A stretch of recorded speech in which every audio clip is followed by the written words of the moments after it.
What is up, guys? This is Godzilla Suplex, and welcome to today's episode where I'll be giving my first impressions of Red Dead Redemption 2. But before I get into that, please hit that subscribe button, also hit the notification bell so you can get a notification every time I make a video. Y'all enjoy. So guys, Red Dead Redemption 2 just came out a little bit over at this point, maybe 2 weeks ago, and I've played a good bit of the game, gotten to chapter 3, and here are my impressions from those 3 chapters. And I gotta say, the game really surprised me in a bunch of different ways. You know, from the trailers, it looked like it was gonna be really action oriented, but like most open world games, I thought it was gonna be like you can go off and do your own thing, get into a couple side quests, much like Fallout 4, and just, you know, kind of tangle with the story when I wanted to. To my surprise, the game came out very linear at first in the first chapter, you know, kind of introduced me to the sort of mechanics of the game and kind of woven all the characters together, especially Dutch, more importantly, because he's the leader of the group, and Arthur Morgan and the relationship between those two, and incorporating side characters like Sadie and setting the groundwork for the rivalry between the sub-villains of the game, not the main villains, but the sub-villains of sort of the first 3 chapters. But my overall take on the first chapter, it was probably the worst out of all. You know, it's kind of like the tutorial, and you're just stuck up in the mountains. That's all I say about it, not to spoil too much, but it was very restrictive, and it will be annoying. Just be ready for that. You're not going to be free. It's going to be very annoying from a gameplay perspective, but will still keep you interested in what the story, you know, the more you get used to the controls, the better that chapter will be, but it will be very slow and very long, and that's why I kind of didn't like it, but it needs to happen, and it perfectly sets up what comes next in the middle or layered parts of chapter 2. And at that point, that's when the game really starts to open up to you, and especially the members of the camp, how the game will regularly play and how you will interact with the world. And let me just stop the story right there and talk about the world, and I'll get back to the story in a couple of minutes. But the world itself is absolutely gorgeous from a graphics perspective and from a gameplay perspective and just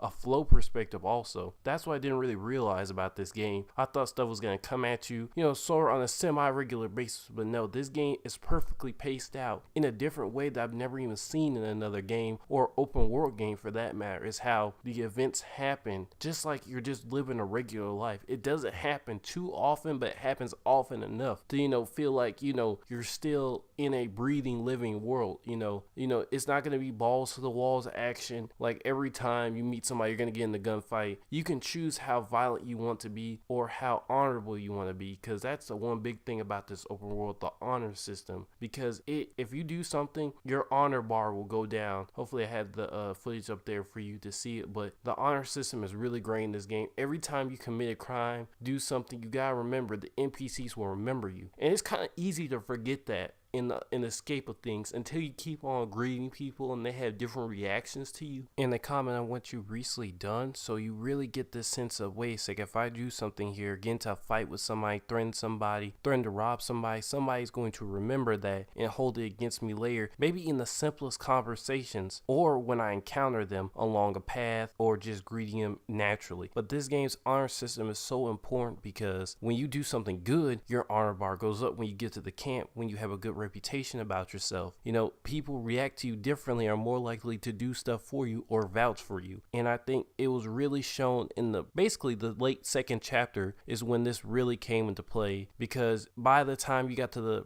last of those chapters, the game really started to show you its true colors. And by the way, I'm only in the 3rd chapter and I know this game has more to give. I know it's gonna really surprise me, because the one thing I noticed about this game is by the time I got to chapter 2, the gameplay seemed a little shallow. On the shallow end, not too much was happening. You were just getting set up. And when the 3rd chapter came around, they added something. So I'm seeing this pattern of how they're going to do things, how this game is going to really flow out. And I see what they're kind of setting up for in future chapters, and I think it's going to be really great. I think they're going to add something each chapter, because usually games put all those mechanics from the start in the 1st chapter and you kind of go through some of the events. And this is how, you know, I know this game is different, it was thought of in a different way, because when you do that, have it all at one time and then you're going through the game, nothing, you really don't learn anything new, and it's kind of like a drag going through it. But now what they've done is that they've had it where you're going to learn something each new chapter. A new kind of event is going to come each new chapter, and new and well thought dynamic events will be coming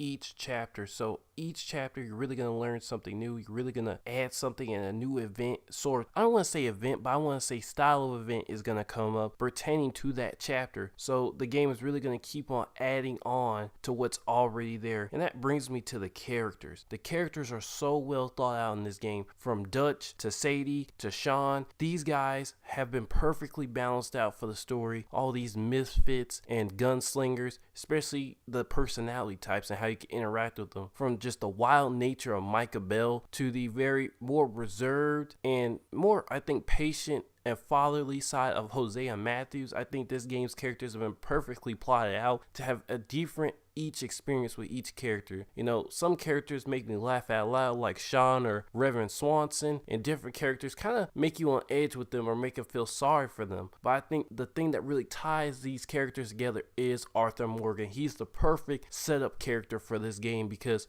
he's so dark and because he's so gritty. I think he imprints on all the other characters really well because he's the meanest one and the most sarcastic one out of all of them. And their character dealings seem more entertaining than if it was with anybody else that they chose. But now let me get to the dynamic events of the world, because there are many things to do in this game towards the end of the second chapter, especially because me and my buddy, as you know, Ant82P, were playing this game, and Ant82P had about 6 to 8 hours up on me. And I'm telling you, this game is so dynamic, it's so different, because when I was playing, I was experiencing some events that he hadn't even experienced yet, and he was all the way late chapter 3, and some of the stuff I didn't experience until later that he experienced earlier. So this game plots out some of its different missions at random. So you could be playing it as early as chapter 2, and maybe something will happen in chapter 5 that your buddy experienced the same thing you did. So it's very different. It's going to breed something different for every player, and that's not including the stuff we each other have not experienced at all. So it's going to be real crazy to see the dynamic events unfold in the next chapters. But one other thing I want to mention about the dynamic events is how you can just randomly have something happen to you,